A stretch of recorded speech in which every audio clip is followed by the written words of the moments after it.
This is The Joe Gaither Show on BamaCentral.com.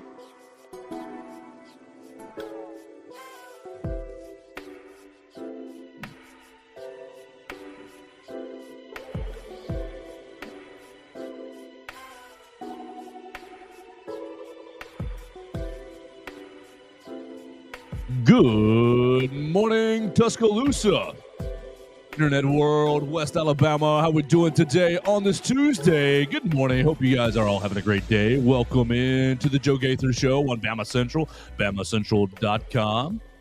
We're live in the Derek Daniels State Farm Studios for another day. You guys are watching us on the Bama Central YouTube channel, on the Bama Central Facebook page. You guys are checking us out on my own social media machines, and you're on the podcast platforms at Spotify, Apple Podcast, Amazon, the Joe Gaither Show on Bama Central. We appreciate everybody who subscribed, rated, reviewed the show on their favorite podcast platform. We're going to have a little bit of fun today, a lot of fun today in the Derek Daniels State Farm Studios. We got our friend Mason Woods back in action from the weekend, so we're going to hang out with Mason. We're going to readdress some of the topics that we talked about yesterday. I don't feel like I did a great job with the trap game stuff at the very, very end of the program. Mason, we spent the last 20 minutes of the show yesterday on trap games. We talked about, let me pop Mason right back in here. We talked about Sharon Moore suspension. We talked about Tyler Booker and Jalen Milroe, who's going to have a better second contract. We talked about trap games, all kinds of stuff on yesterday's program. If you want to go back and check that out with Theo Fernandez. But we're here with Mason Woods. I want to readdress some of the trap game comments. I have a great voicemail from our friend Dax. You can call on the voicemail machine at 205-462-7340, extension 800. If you want to be like our friend Dax, we'll use that. That'll probably be the second portion. I'll readdress trap games. We'll go into Dax's voicemail. Dax talked about a lot of stuff, and so we'll hear from him. And then we got a comment on the YouTube channel. You guys can obviously jump in on the Bama Central YouTube channel comments. We're really going to be driven by you guys today because y'all gave me plenty of fodder and plenty of stuff to talk about. And I really, really, really appreciate that. I cannot stress that enough. So with that, let's have a fun day right here in the Derek Daniels State Farm Studios. Call Derek and his team, 205-758-3391 for all of your insurance needs. Like a good neighbor, Derek Daniel is there. He's got Red Reese and Victoria upstairs right now. They would love to take your phone call, talk about insurance, talk about life, make you feel real good about having a local agent. Call Derek and his team today, 205-758-3391. Mason Woods. Good morning, sir. Follow Mason Woods at MAWoods_ on the Twitter machine. How's your weekend? Great to see you again. Yeah, it was a good weekend. You know, didn't do a whole lot. Watched a little bit of basketball, which is rare for me. This is about the time of year I finally start to tune into the NBA. So there's some good basketball this weekend. I got to watch that. It's still amazing that Steph Curry is doing what he is doing at this age. So good on him. Also, Anthony Edwards is the new face of the NBA apparently. So good times all around. But no, I had a good weekend. A few happenings on the recruiting trail, not necessarily in Alabama's favor. They did happen to miss out on a recruit on Sunday. Boo. Yeah, Caden Dixon Wyatt ended up committing to Ohio State. It was so. Boo. Yeah, missed out on the 4-star wide out there. We'll see him in the transfer portal next spring. Yeah, it'll be okay. We'll get him in Tuscaloosa via the portal. Yeah, I think it'll be fine.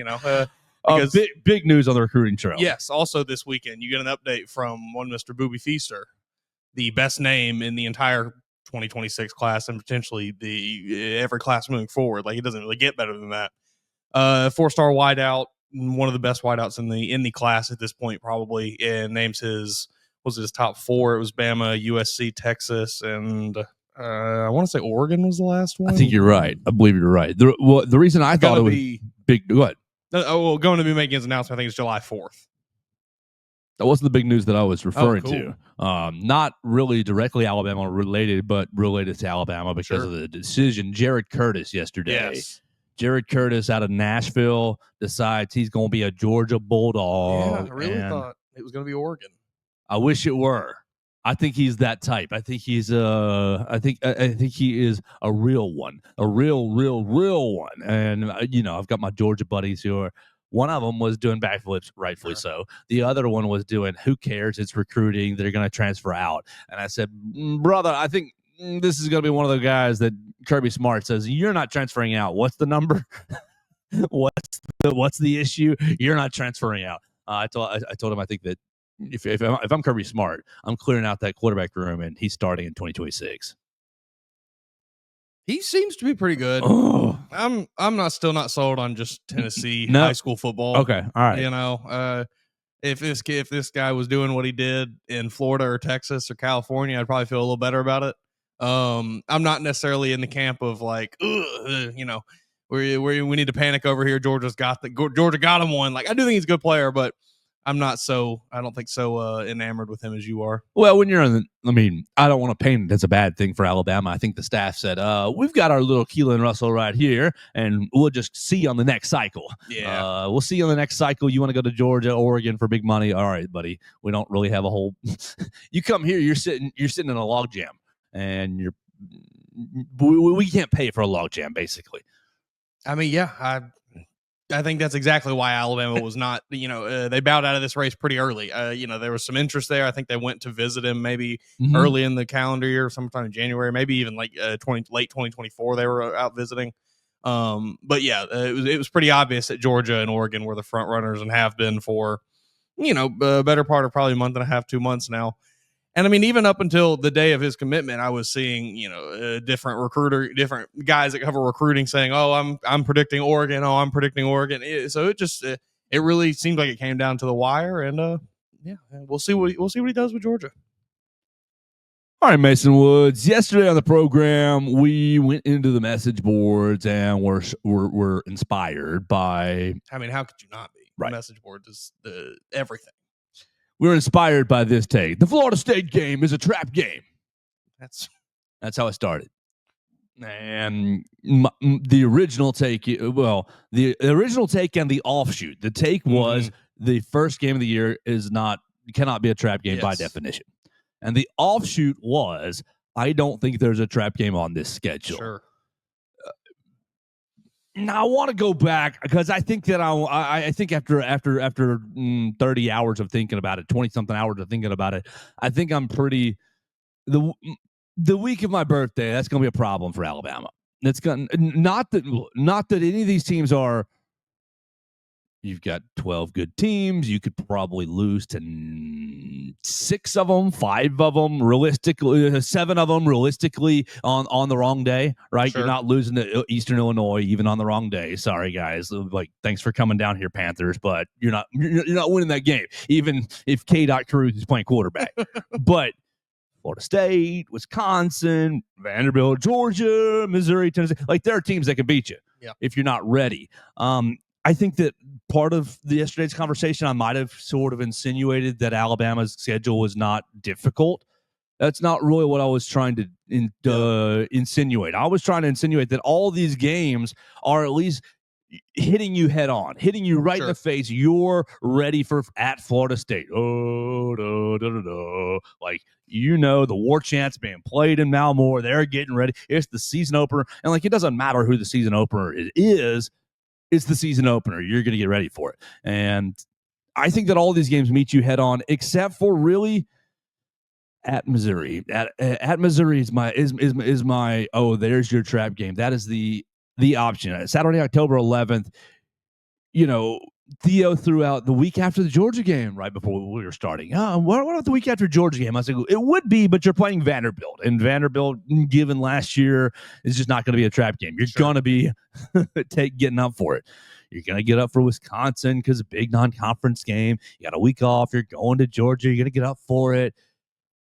You're going to Tennessee's coming in 2 weeks after Vanderbilt. We take care of Vanderbilt. You take care of Vanderbilt. You end up getting them like, 38-10. And, okay, everybody feels good about themselves again. And then it's like, well, we'll get it past Missouri. But Tennessee's coming. Tennessee's back in Tuscaloosa in 2 weeks. I don't know that Missouri has the talent to beat Alabama, but I would have said the same thing last year about Vanderbilt. You said, I don't know if Vanderbilt has the talent to beat Alabama. When they did, I think that Missouri game is the only real option. I saw a lot of people going at South Carolina on the comment section, and I saw a lot of people going with Oklahoma the week after the LSU game, before Eastern Illinois, and before the trip to Jordan Hare. So with that being said, I think I just reiterated some of my points, hopefully made them a little clearer, that I don't think the schedule's easy. I just think that all these games meet you head on, that all these games that you can tell quarterback X, whoever starting, hey, buddy, this defense is going to be ready for you, and he's going to believe you. I think just every single one of them, except for this I think this at Missouri game could sneak up on you. I'm with you on the at Missouri, and then I'm also looking at South Carolina. And that might be South Carolina, them being ranked. I mean, preseason is one of better teams in the SEC. Probably will be one of the better teams in the SEC throughout this season. I could very well see that not becoming an issue where it's like, all right, we know how good South Carolina is. We got to prepare for them. They're a top 10 team right now, whatever it is. That being said, you did mention how big that Tennessee game is. You are trying to avenge your loss from this season. It's going to be a very emotional contest. You're going to lay a lot out there. I could see a bit of maybe a hangover from that Tennessee game in the, having to go up to William Rice Stadium, and having to deal with all of that. I could see maybe a little bit of a slip up there. He said, I hate EDM. Oh, I was like, my man, I'm with you. That's a spot I could maybe see a slip up. I think that's a good pick, because I can let's click on a South Carolina schedule, because I think I can see this scenario happening. I can see this so clearly, because they are preseason 10. Here's what I'm looking at. I guess I don't know whose rankings these are. You looking at FBS schedules? Yes, I love this website. Yes, because just so give you the little helmets and everything. So clean. To me. I don't want to have to scroll super far to see the schedule. It gives me it all on one page. Visually appealing, super clean. I can see the bye weeks. That's the other part. A lot of the ESPNs and the Roll Tides, they won't give you the bye weeks. All right, so South Carolina. Here's the scenario that I can see playing out to where, yes, you're right. It is a trap game. You beat Virginia Tech in Atlanta. Okay, you beat South Carolina State. You're 2-0. You beat Vanderbilt. You're 3-0. Let's say you drop to Missouri. At Missouri in week 4, so you're 3-1. You probably bounce back against Kentucky. You're 4-1. You're off. You go to Death Valley and lose. You're 4-2. You welcome Oklahoma. Oklahoma gets the upset. You're 4-3. You're not ranked, and now you host Alabama. With your any potential postseason hopes on the line here. Alabama hasn't even thought about you. I don't lost 2 games straight. I don't want that. I don't want it. I don't want it. I don't want it at all, man.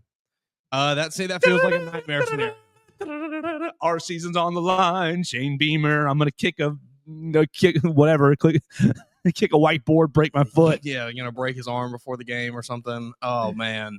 South Carolina worries me a bit, because if they're performing at this number 10 preseason level, I'm not as concerned. I don't know what this is. I'm gonna look this up. This is not right. Maybe that's an SEC now, because they'd be better than 10th. If they are performing at a top 10 level, though, at this point in time of the season, I'm not concerned about it being a trap game. I think Alabama gets up for a game against a top 10 opponent. I think it's pretty easy to understand the gravity of that game. All right, so we'll use 24/7 Sports, because they put out an actual post-spring rankings. They have South Carolina 17. Okay, I think that's fair. I don't know where appropriate than 10. I don't know where this 10 comes from. They've got Tennessee 19. It's not into the year rankings, because LSU is terrible. Yeah. LSU 8 is what they have here. All right, great. But they have Georgia 5. Point being, if they're performing well, you're gonna know, hey. And Storm, you got to get ready. We're going over there. It's going to be hot. It's going to be nasty. Yeah. Probably won't be as hot in October, but that's a game you can get ready for. It's a lot easier to get ready for it when they got a big number there in front of their name. That Gamecocks logo does not necessarily carry a ton of weight with it if you see it without a number in front of it, but getting that anywhere from like 10 to 20 there. I think Alabama gets up for that game without really many issues. Yeah, a lot easier to overlook them if it's, in Norris, they went down to LSU and threw 3 interceptions, and then, 5 picks in 2 games. Yeah, Oklahoma, whatever, Brent Venables, his plan, he's going to have a decent plan for them. And then Alabama comes in and Oh, Lenore's going to run for 250 Oh. yards. Nick Harbor right past everybody. Oh man. We got to stop with these. We got to stop making our preseason storylines here because they're going to come true. And that's a nightmare right there. Well, they're going to come true. We're going to speak it into existence. We're decent at. Well, I mean, we're not perfect, but we're decent at this. We're not, I can say, look. How many times have we seen South Carolina start so slow under Shane Beamer, and then start getting signature win after signature win, and it's like, dang, they're going to be good next year if they can just carry this momentum through the offseason. And it hasn't really happened yet. It could happen this year, absolutely. I'm opening that door, but this feels like the best opportunity for it.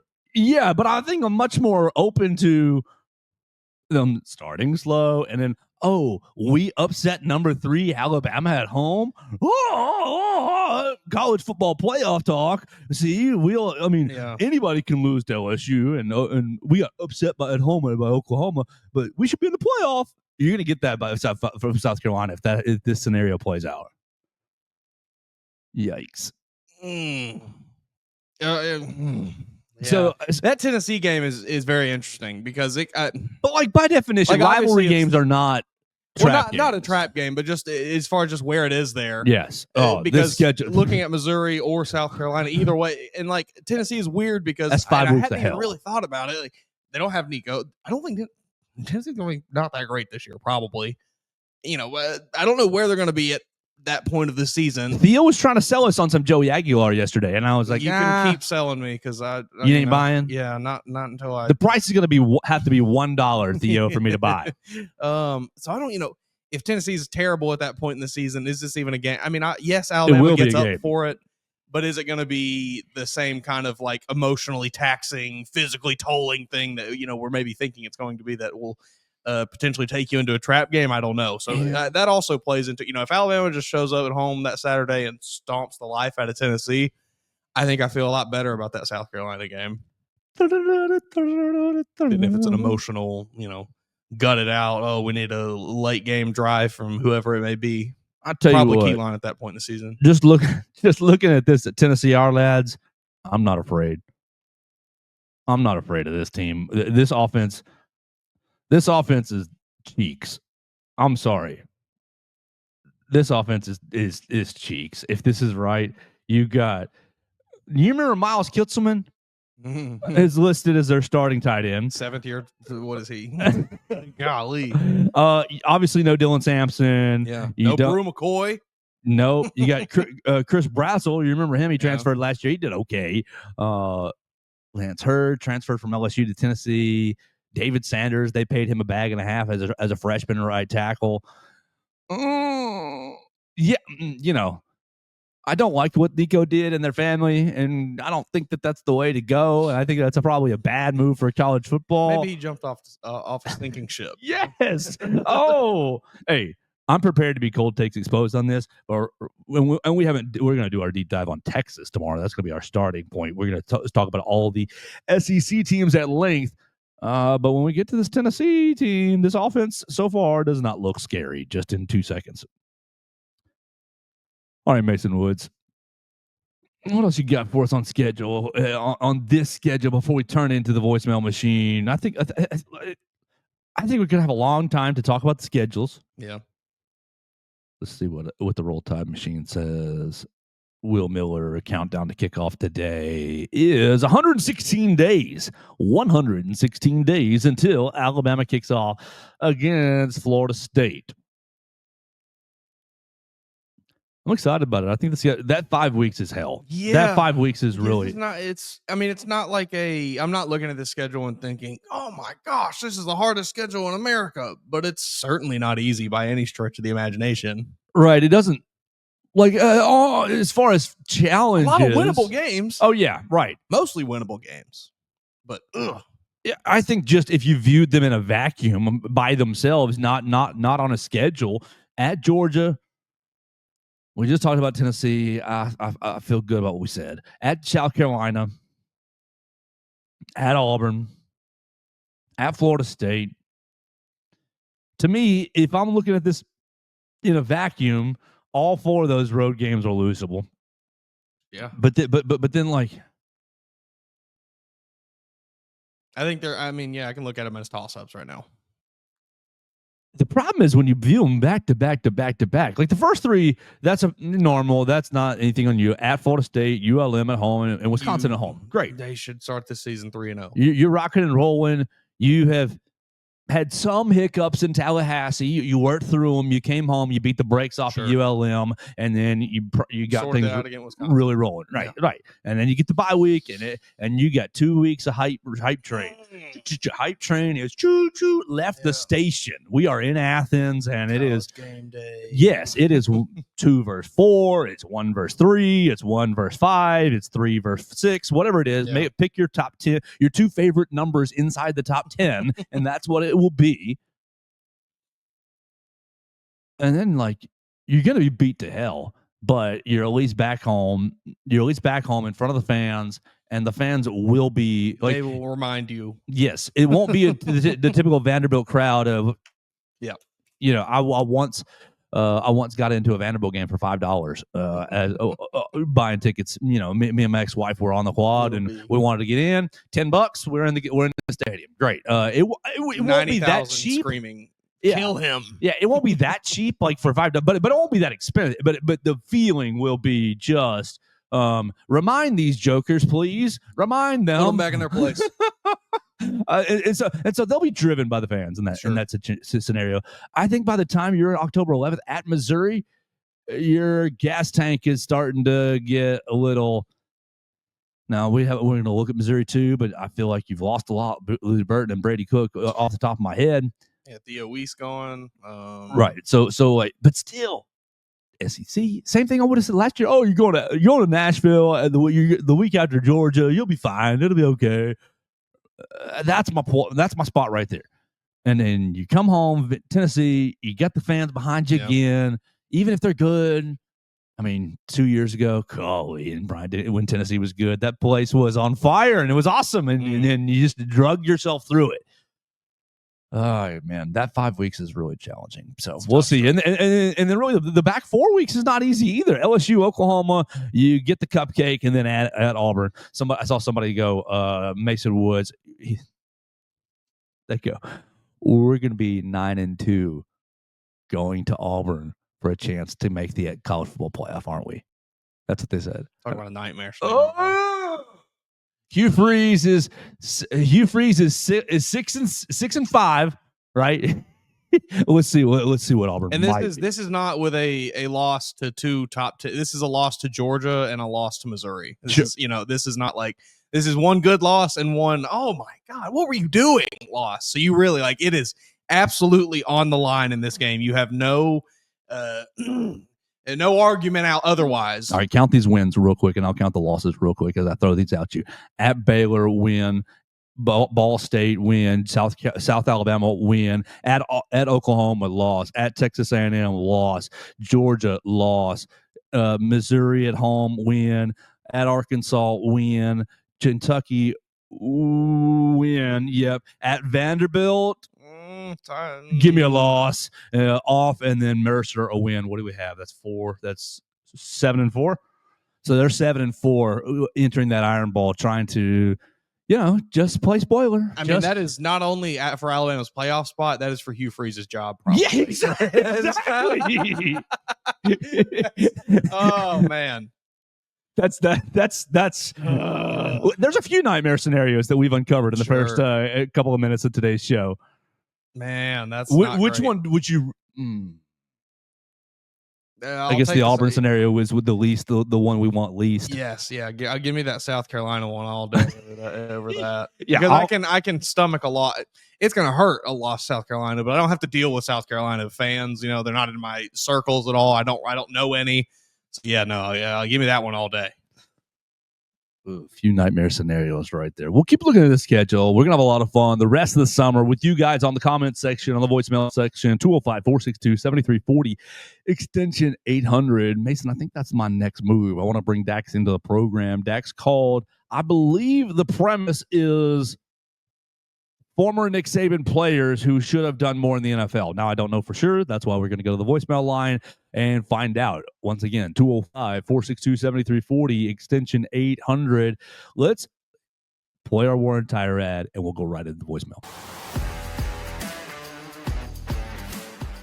So my name is Russ Warren, and I'm one of the owners here at Warren Tire. We started in 1961. My granddad on University Boulevard, so we've been kind of a staple here in the Tuscaloosa and the University of Alabama community since then. And so thankful to be in the third generation. And we have 2 locations now in Tuscaloosa. We're right here at the 15th Street location right now, where we just do tires, brakes, and alignments mostly here. Our university location does oil changes, engine work, air conditioning work, front end work, the whole 9 yards. And so any of our 2 locations, you can come check us out.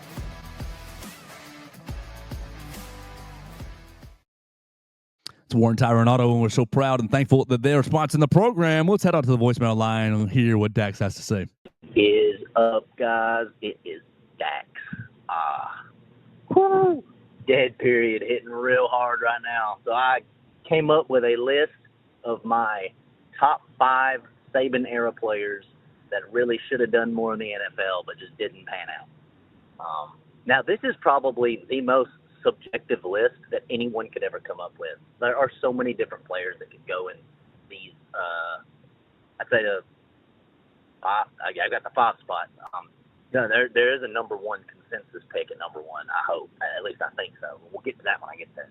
So starting off the list at number 5, we have Mr. Rocky Block himself, Terrence Cody. Oh my Lord, he had 9-year-old Dax just jumping for joy. I was on the verge of tears in that Tennessee game because I thought it was over. I thought they were going to make that field goal, and Mount Cody picked up every 9-year-old Alabama fan and wiped the tears off their face and said, "Here you go." Oh, man, that block was beautiful. It was one of the best memories I've ever had, honestly. It's one of the best memories of my childhood, screaming in front of that TV, dude. It was so nice. He only played 2 seasons at Bama. He had 51 total tackles in those 2 seasons. So he really didn't jump off the stat sheet, but he was the defensive line. He was just a big old plug. Like, nobody was running on the inside with Mount Cody sitting there. That's my number 5 pick. All right, number five, Terrence Cody. We'll keep him going. We'll bounce back into Dax's call in just a minute. But Terrence Cody as Dax's number 5 player that should have done more in the NFL. Terrence Cody got basically drafted in the 3rd round, 2010, 57th overall pick by the Baltimore Ravens. 4 years with the Ravens and out. Obviously, maybe you're not familiar with a couple of legal issues off the field with some animal issues. A little uncomfortable. But okay, here's his stats right there. He played 57 games in the league in the NFL. 57 games in the league, no sacks. He had 87 to combined tackles. I guess knocked down 3 or 4 passes defended. But I think that good place to start the list. Good place to start the list because while I think Dax is exactly right as far as the memory. That was my year home, basically, and I was basically suspended of my year home. And my parents were, "What are you?" Now I lost my mind when he blocked that kick. Oh, I couldn't believe it. Yep, I was basically thinking, "Yeah, we lost. It's over." But Terrence Cody's NFL career was. I think he just was a player that struggled to maintain his weight at a consistent range. He in his last season at Alabama, I know he had shed some weight and then kind of gained a lot of it back in the offseason heading into the combine and things like that, showed up overweight. I think teams were wary of him because of things like that. And then that issue was unfortunately kind of prevalent in the NFL as well. And then you mentioned also, some legal things here and there that did not also help. So, a solid player. Maybe he was a little ahead of his time. We got Tavondre Sweat now and guys like the guy from Florida who weighed in at 400 some odd pounds at the combine this year. So maybe he just needed to wait a while.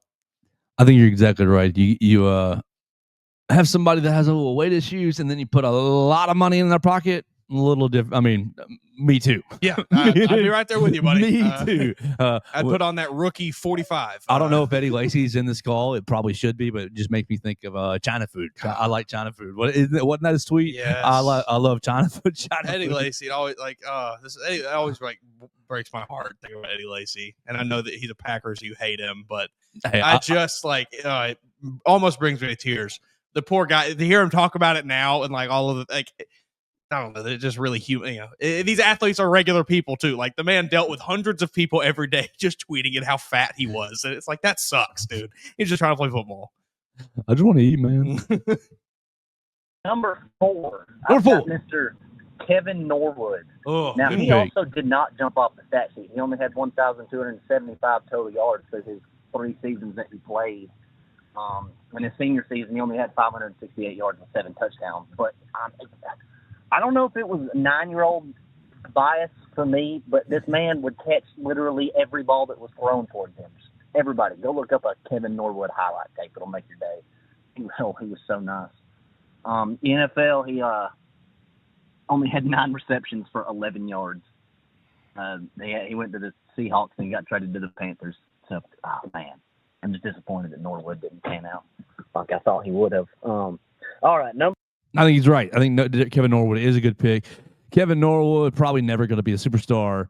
Ends up with the Seahawks, ends up with the Panthers, ends up with the Chargers, ends up with the Giants. Really, as Dax alluded to, didn't really end up doing a whole lot in the NFL.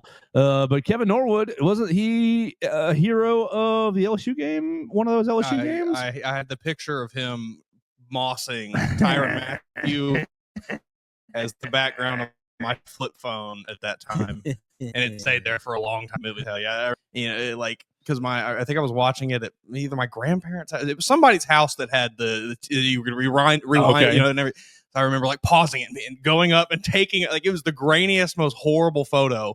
But I said it, and it sure enough, But it you was knew. awesome. You knew what it was. It was great. Every time you flipped open your phone. Yeah. I think Kevin Norwood's a good pick. I'm with Dax. I think just It didn't pan out. it's really hard to make the NFL. It's Yeah, really hard I mean- to do well in the league. Let's keep going in here. Number 3. Where's my button? Right there. Crazy Tony. Oh, man. I shouldn't even have to say much about his career at Alabama. That dude was a straight dog. He only had 2 interceptions, but holy crap, we remember those interceptions all day. That man was straight up taking the ball. Oh, he was a dog. You knew whenever you got hit by Tony Brown. He's still in the league. He's just, I don't think he's starting. He's on the Browns. He's really not making much movement. But I mean, yeah, maybe we'll see Tony Brown, old Tony Brown, come back and do some crazy things. We can only wish. Number 2. Tony Brown, number 2 for Dax as That's a good former save. That is a good one. But I don't know if he qualifies here, Dax. I love you and thank you for the call. But he's been in the league since 18 and he's still cashing checks. Now Dax is right. He's not done much. He's not done. He's not been a superstar corner, a defensive back. I do think he's done about what a lot of people expected him to do. I don't think anybody expected him to be like a world beater at cornerback in the NFL. He was not really that at Alabama. He was solid, but at least in anybody really cornerback. So They just loved his personality. yes, it was mostly about the personality that, like Dax said, he was a dog. And like the NFL loves dogs, but the NFL also loves players who are very skilled at their positions, and he lacks a little bit of that. A little, but he's got enough dog and enough skill Yes. to we want you on the To roster. stick him around. Yeah, that's what keeps him around is that combination there. However, he just doesn't have the enough to become the perennial guy that's an NFL Pro Bowl or anything like that. Whose NFL career ends first, Tony Brown or Hunter Renfro's? Did you see that? Is this stuff with Hunter He Renfro got last re-signed. week? Yeah, but like why he didn't play last year? And No, his I weight didn't. so he's supposed to be on the Raiders, Yeah. right? Barely played or didn't play at all. Had Mhm. some sort of like gastrointestinal issue. I always Had wondered what happened. had a medical issue. Said he was Okay. down to like 155 pounds. Oh, I guess they got that solved and he got signed by the Panthers. I mean, look, there's a place in the NFL for Hunter Renfro. Like the guy was he was a technician or a route runner. I hate to Even say it, if he but- lied? I hate to say it, but he was better at his position than Tony Brown is at his. Unfortunately, I heard he lied. he did lie. Tony told me that one time. So And I believe Tony. absolutely. Well, but yeah, is this that both of their last years in the NFL? I don't think so. I'm just spitballing. Hunter Renfrow, he got signed to the Panthers. right? Yeah. I got a feeling that's going to work out really, really well. Bryce's safety blanket. I think this might extend his career by a while. Yeah, baby Bryce got himself a little check down machine. Yeah. All right, let's keep going. Dax on the I voicemail have line. Mr. Ardarius Stewart. Man had 1,713 total yards and 12 touchdowns in the 3 seasons that he played at Alabama. Whenever he caught the ball, you knew it. This man was loud. My gosh. He would also, like Kevin Norwood, this man caught about literally everything you threw at him. I remember Ardarius Stewart being a machine. Oh, I miss him so much. We need more players like Crazy Tony and Ardarius Stewart. Oh man. We went to the NFL. He only played for 1 season. It was 2017 at the Jets. He had 6 catches for 12 yards, and that's it. I can't find anything else. And then the consensus. There we go. Number 2, Ardarius Stewart. I think it's a good pick. I don't know that you ever expected him to do a whole lot in the NFL, but as far as players you loved at Alabama that you wanted to see do something in the NFL, I think Dax is right on line. Yeah, I didn't remember this, but he had a suspension for a PED thing in the NFL, and then shortly after was waived. I didn't know that. Find his way back into the NFL really. So bounced around in some practice squads after that, but then went over to the CFL. Yeah, I love this guy at Alabama. Like you said, a all-time sugar honey iced tea talker. Like the guy was sledgehammer or the axe. I get confused. Was it a sledgehammer or was it an axe? It was one or the other. Yeah, I can't remember. But it was like, I'm about to come and smash this through your face. Yeah. Not necessarily, like you said, somebody that I thought would translate overly well to the NFL, but as a child, I was always disappointed that he didn't catch on with some team. It was a hard few years for Bama fans and wide receivers. I'm sorry, but Ardarius Stewart, Marquise Mays, like you went in between from Julio to Amari. It took you a second to find to get caught on and start being like, hey guys, this is wide receiver. This is a good place for wide receivers. Not to say that Ardarius was bad or Marquise was bad by any means, but it took a couple years. It took, obviously Julio changed a lot of things, but I think it took getting Amari as well, and then everybody really was like, oh, okay. AJ McCarron, 99 yards, still Amari Cooper, and it's like, oh, we can play here. Mm-hmm. Let's go. And then it just became a South Florida pipeline. Calvin Ridley, Jerry Jeudy. It was just like, oh, you're in South Florida? You play wide receiver? Come on, baby. Yeah. All right, number 1. He says it's a consensus. Let's see if we all agree. 1 pick, in my opinion, is Mr. Trenton Richardson. This man had 3,130 total yards and 35 rushing touchdowns in the 3 seasons he played. The 1 season where he should have won the Heisman, he had 1,679 rushing yards and 21 rushing touchdowns. Trent Richardson was fast. He was mobile. He would run you over if he wanted to. I remember. Oh, that one Ole Miss player. Ole Miss player. That's all I got to say. Literally made him think he was running back. Like, oh my Lord. Trent Richardson was so nice. Then he, drafted to the Browns, played 2 seasons there, and then was traded to the Colts and was out of the NFL in 2 years. Oh man, poor Trent Richardson. I miss him. He was one of my favorite running backs of, college football in my limited 25-year experience. Oh man. Oh, I miss Trent. And then my honorable mentions, I've got Rolando McClain, Barrett Jones, Reuben Foster, and DeAndrew White. Those are my little honorable mentions. But that's my list. A little bit of effort into it, but let me know what y'all think. All right, I think that Dax texted me. He's like, "Oh, I think I ran out of time, so I guess there's a little limit." But he said, "I think I got it all in." Man, great call. You did get it all in, and you nailed it. Because my silliness when he goes consensus, I thought OJ Howard. And then Trent Richardson. No, that is the right answer. You're absolutely correct. Yeah, I don't know. I was so sad to see his NFL career go the way that it did. And then obviously, we've all heard kind of after the fact now of all the off the field things with his family and all that drama and everything that happened. Just a lot of unfortunate happenings for Trent Richardson around the time he got drafted, and then those a few years there. It did not help going to the Browns. Obviously, I don't think that the Browns killed his career like a lot of people say. No.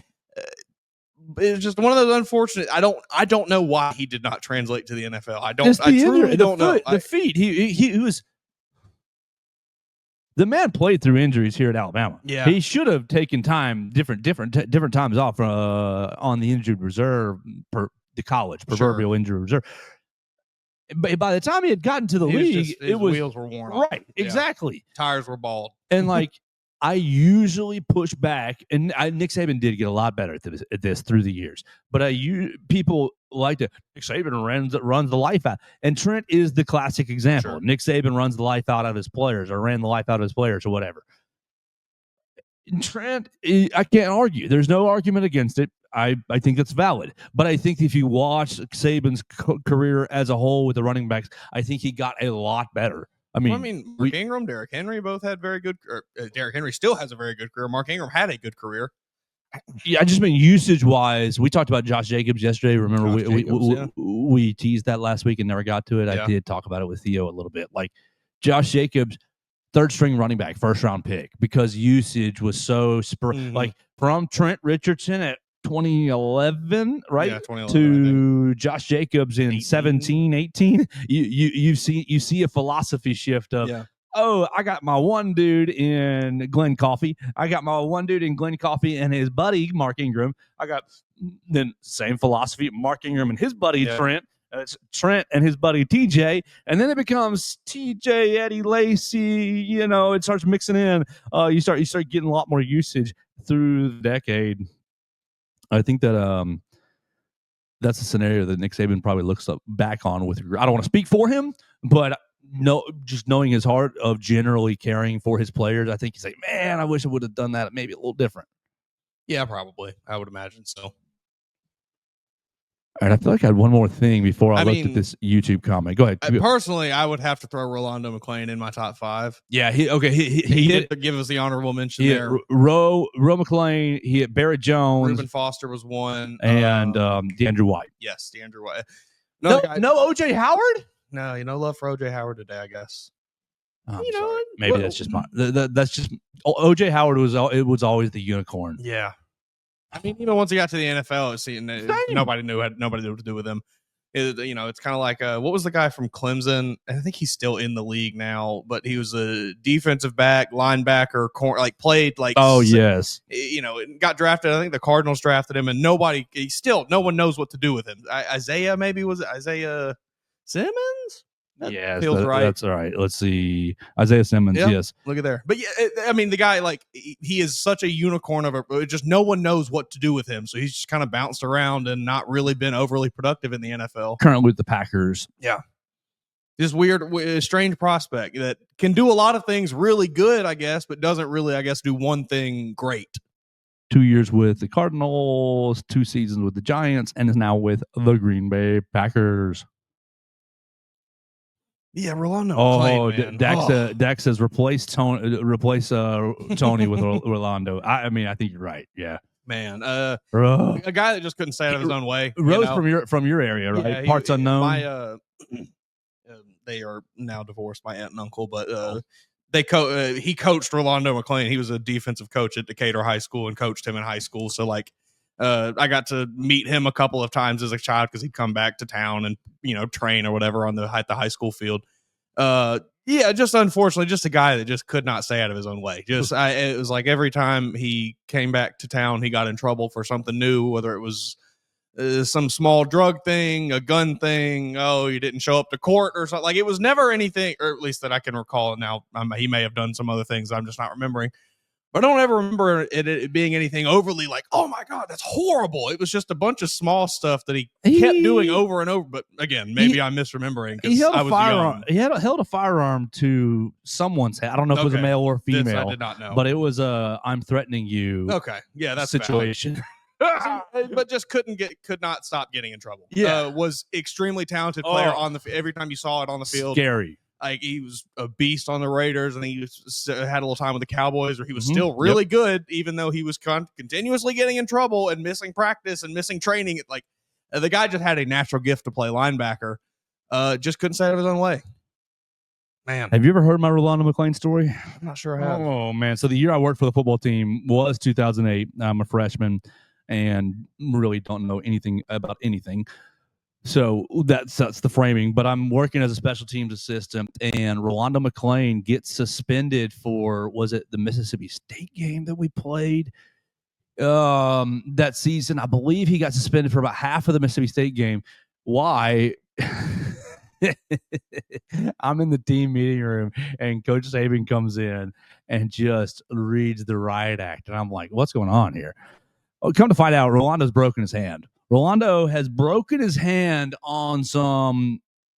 I don't know if it's broken or Injured regardless, the hand was in the cast. himself. So I don't want to oversay. The hand was in a club, in a Patrick Willis club, right? Because in that week, you know where Malmore sits right there in the heart of campus, and there is fraternity buildings basically on the back side of it. And the story that I am told is that Rolando, he drove that green kind of 4x4 looking car. And he apparently in the parking lot right there, he gets mother bleeped by some fraternity boys who want to talk about his skin color, and he didn't take kindly to that and let them know about it with his fists. And so Saban comes in and basically gives the guys, we cannot do this, no fighting, and gives the you know, control yourself. Sure. But also is like, but I'm only suspending you a half because I get it. Valid. I get why you did. And I bet people rip Saban up. Oh, no control, no discipline. I don't think that ever really got That's out. good. I don't think it ever. I think it was a He's violated team rules. right, suspended for a Sure. half, got back in. But it was I understand they made you mad. man, They called it you. happens. They called you bad names Yeah. and bad. But you know, you're about to be a millionaire, and bad names are about to get thrown at you a lot. Yeah, you're going to have to play. You will have to play in Philly and Boston, New England. Oh, so that's my. And he came in and played well. Alabama ended up winning the game. Man. Oh, Undefeated that just year. absolute dog on the field. Mhm.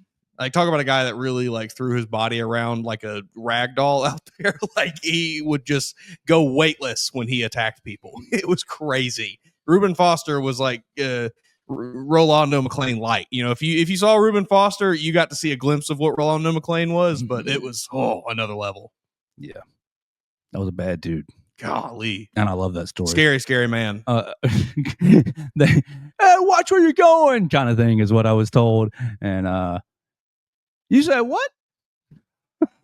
You talk. Which bleep, one? Get hit. Which one of y'all said that? And You gonna run that back, buddy? the story that I heard was him, and it was I hit all of you. okay, all right, doesn't matter. Yeah, that's just not somebody I'd ever pick a fight with. I don't know what I don't know what Rolando McClain's up to these days, but still not somebody I'd want to pick a fight with. Absolutely not. All right, so where are we at on our sheet here? We've revisited our trap game. That's what I wanted to do. Definitely wanted to take Dax's voicemail. Dax, thank you so much for calling, being a part of the show each and every day. Love you, man. Hope you're doing well. You guys can be on the voicemail at 205-462-7340, extension 800. If you got something you want to talk about, really, we're wide open to anything. I want to hit one YouTube comment before we go. Yeah, that's what I want to do. I want to tell you about our friends Warren Tire and Auto, and then I want to talk about this one YouTube comment and close down the show. We're live here in the Derek Daniel State Farm Studios, but we're sponsored by Warren Tire and Auto. They have been a Tuscaloosa and University of Alabama staple since 1961. They're in their third generation of family ownership. Russ Warren and his crew are running 2 locations to get you in and out and back on the road. They're your go-to place for all your automotive needs. Their locations are 15th Street and University Boulevard. For tires, brakes, and alignment, you can see them on 15th Street. Call them at 205-759-5505. For all your other automotive needs, they're on University Boulevard. Call them at 205-758-2739. That's for oil changes. That's for front end work. That's for electrical problems, AC problems. You can see them on University Boulevard. Tires, brakes, and alignment, new cars, tire rotation, brake pads, brake work. 15th Street, just in the shadow of Bryant-Denny Stadium, 205-759-5505. Call and set up your appointment today. You can get in and out and back on the road, back to your life. We appreciate Warren Tire sponsoring the program, and you need to see them for all your automotive needs. Mason, just a real quick question. We're at 50 minutes now, so I can get a little personal. I'm on a little new medicine the last day and a half. I took it yesterday after the show. Took it about 2 minutes into the show. I'm feeling great today. That's good stuff. A little breaking news here from our friend Ross Dellinger. This doesn't necessarily have anything to do with Alabama, but interesting on the wider world of college football. Oh, yeah. Notre Dame and Clemson have struck a 12-year annual football scheduling deal. The series works independently of the ACC structure, but does count as one of Notre Dame's 5 ACC games. And the Irish are also expected to play FSU and Miami more regularly. Well, just join the ACC, though. No. Well done. Go pick the best teams in the ACC and play them. Whatever. Don't be playing Syracuse and Boston College. Sure, but I want them to do this with the SEC, the Big 10, Yeah. the Big Oh, 12. yeah. You got to Oh, do yeah. it with everybody else too. You got to go play South Carolina. You don't have to play Alabama.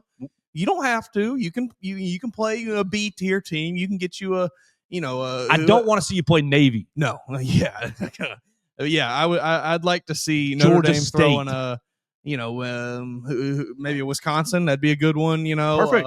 Yeah, any of these kind of upper tier Power 4 teams. You don't necessarily have to go right to the top. I understand you're a little scared to do it, Notre Dame, but you can take some of these other guys.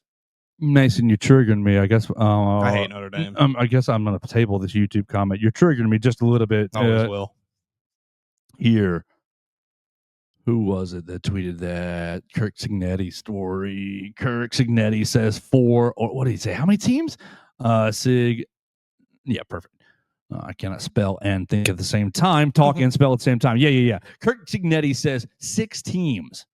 Kirk Cignetti, Indiana head coach, says 6 teams will be operating on a $40 million NIL roster next year. I thought, no way. Name them. I think that Kurt Cignetti likes to lie. I don't have any evidence for that. And we've already talked about one. Purely off of my gut, I just think that man likes to lie a little bit. We already talked about one last week before the story dropped. Maybe 3, and I'm thinking Texas, Ohio State, Oregon. There are 3 of the 6.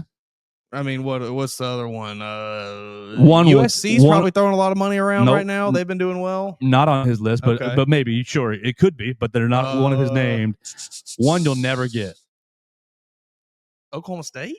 Is this the Pistols you're giving me? The Cowboys? Texas Tech. Guns up. Raiders. Lubbock. Okay, yeah.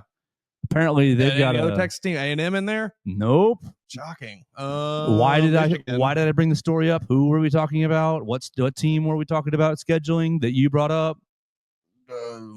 Just 2 seconds ago. Their new Notre 12. Dame. There you go. Notre Dame was another one. They got it like that. I guess they do. And The U. Okay. that's what he says. He says 6 teams are operating on a $40 million NIL roster next year. Ohio State, Oregon, Texas Tech, Notre Dame, and Miami. I'm glad that he came out and named them. That can make me respect it a little more. I still believe that Kurt Cignetti likes to dance around the truth a little bit, maybe. Yeah, you think Miami's getting together $40 million after what Cristobal did last season? They did fine last year, didn't they? They lost 3 straight. Oh games yeah, they to choke crashed and down missed the playoffs. crash down the court down the end of the season. Yeah, Had that disastrous they were doing loss fine. to what was it, Georgia Tech? I think. Yeah, that was the year prior. Okay. They were doing fine, but they were doing great. They crashed Cam out. Ward hiding in the final. It was North Carolina, wasn't it? They lost. Maybe that's what it was. Oh, that's And then I think they lost the bowl game too to close the season. Yeah, Given that no, it one- was Tech. You were right. You Oh, were okay. right. It was Tech. They lost to Tech, and Wasn't that the one where all they had to do was kneel it out or something? Or was that? that's the year prior. Okay, They that was lost the 2 year years in a okay. row to Tech. Golly, just would- disastrous. So and they lost the bowl game. They lost Tech, Syracuse, and Iowa State. Miami's probably got some alumni base like that. I would imagine. I'm sure. Right, that's I just don't, a little I just real don't know estate that money. I don't know that Cristobal. I don't know that they're buying what he's selling that much right now. I think he may have to prove it a little more before he can get that kind of money together. Well, if you're paying Carson Beck $4 million, you don't care what money is. That's fair.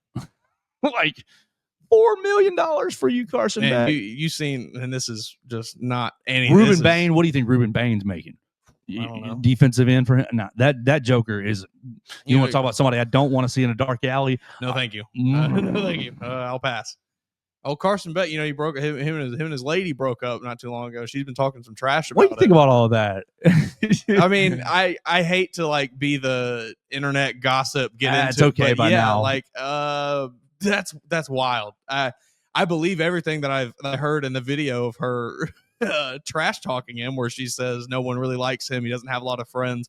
I believe all of that because he certainly carries himself with the attitude and the aura of someone who does kind of act that way. At least in every press conference and thing. I've never met him personally, obviously. Aloof. Yes, he kind of seems that way. Maybe that he feels like he's a little bit above everyone else potentially. But wild to say that on a video. And I don't know if she knew she was even being recorded, but I think she did. I think she did too. And that's just that's dirty. Whether he I don't know. That's mean. But you got to kick the man while he's down. Well, you got to already think broke about up. it. You got to think about it, sister. Because I think it was sister on the video, not it? Okay. actual ex-girlfriend. They're twins. I can't tell them apart. I don't genuinely know did who not- he's dating. I don't. Yeah, I have not looked at the Cavender twins enough to be able to differentiate one from the other. But I think the sister is trashing Carson Okay. because the story goes Carson cheats on sister, so tit for tat. All Yeah, right, yeah. whatever. He's a bad At the guy, end of the day, anyways. these are all people that are younger than us. Yeah, who cares? I hope they're all, don't cheat on your girlfriends, guys. They're all still going to continue to be much more wealthy than I will ever be. So I think they'll all be just fine. Apparently, Texas Tech spent like $5 million that's- in the portal on like everybody. It's like, hey, come here, get $5 million. That's a unique strategy. We'll That's an Bold strategy, That's Cotton. hyperbole by my end, by the way. Just Sure. to make that clear. but they did spend a boatload.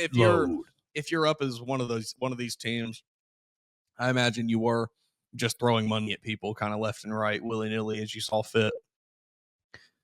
Like I said, Yeah, the Matador it's a Club. very interesting strategy. Oh, I like that though. That's pretty good. How Texas Tech built a portal class. Notre Dame tried to poach its GM. This is an ESPN story of February 11th. From How do we Max get into the Olson. Matador Club? Pay a lot of money. The Matador NIL Club, initially anticipated for the Red Raiders transfer portal. That's still considered. In November, Joey McGuire told reporters bringing in approximately 10 transfers next season. General manager James Blanchard spent months preparing for the portal season. Yeah, I mean, 10 transfers, that lines up right about $4 million a pop, $4 million, $5 million a pop if they're in that 40-50 range. they brought in 17 Oh, there transfers. we go. So everybody's what, Seven maybe of- 2.5. 7 of the top 75 players in the ESPN's transfer portal rankings, enough for the number 2 transfer portal class. The total cost of the splurge, more than $10 million. This is according to the ESPN article. So then you add $10 million to whatever they're already paying the roster and whatever you're paying the freshmen.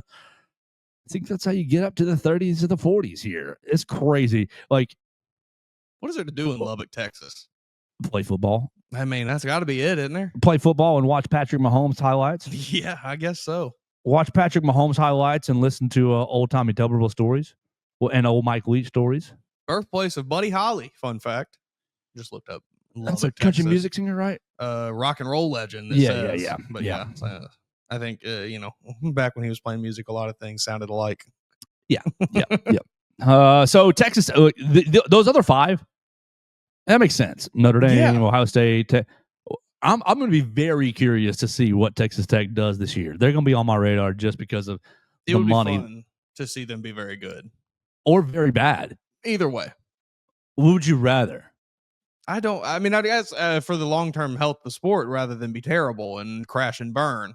But as you know, if you're a casual fan who doesn't necessarily follow the inner workings of NIL and is not privy to, they spent all this money to get, it would be awesome if Texas Tech went on a run. I've always thought Texas Tech was sweet. You know, the whole guns up, you know, the red, like it's just awesome. The whole vibe about it. It probably goes back to me watching Patrick Mahomes and Baker Mayfield dueling in that one game where they combined for, 1,500 passing yards or whatever it was. Well, to me, I just like the concept of, go back to last week's conversation. We're not a blue blood. We can buy our way in here, baby. We don't care.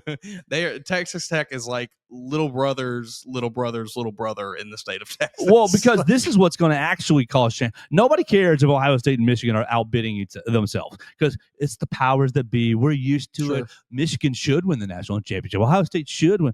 When Texas Tech wins the national championship, your Georgias, your Alabamas, your all those 7 blue bloods that we cried about. Texas, you too. Is Texas, especially you.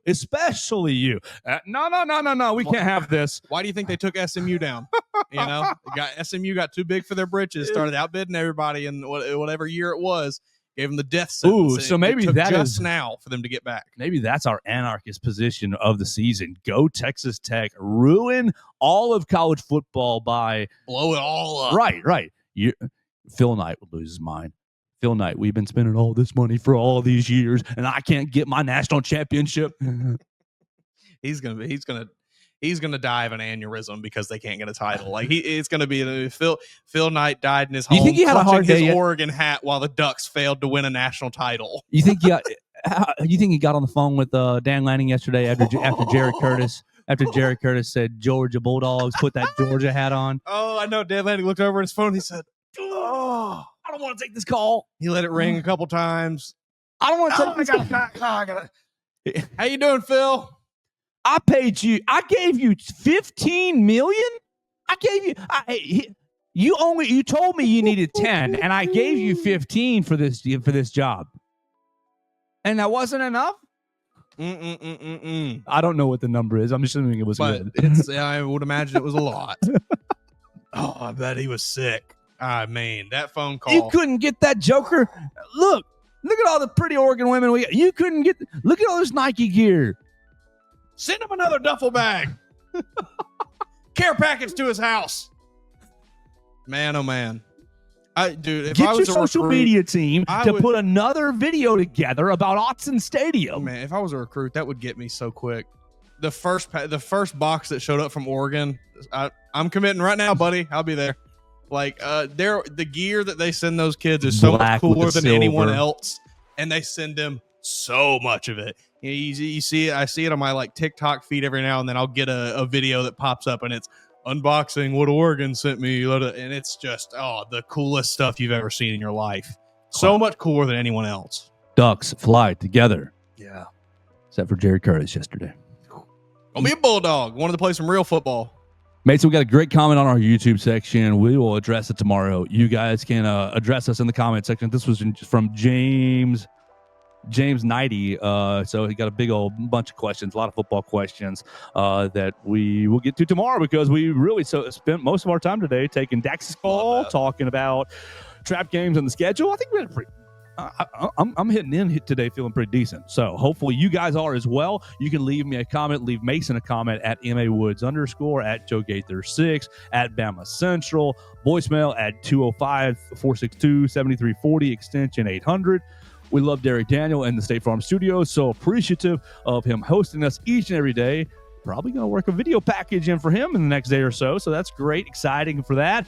Big thanks to Warren Tire and Auto for sponsoring the program. Big thanks to you, especially the listener. It wouldn't be anything without you, the listener, the viewer, watching us on the Bama Central YouTube channel, listening to us on Spotify, Apple Podcasts, and Amazon. We'll talk to you again tomorrow.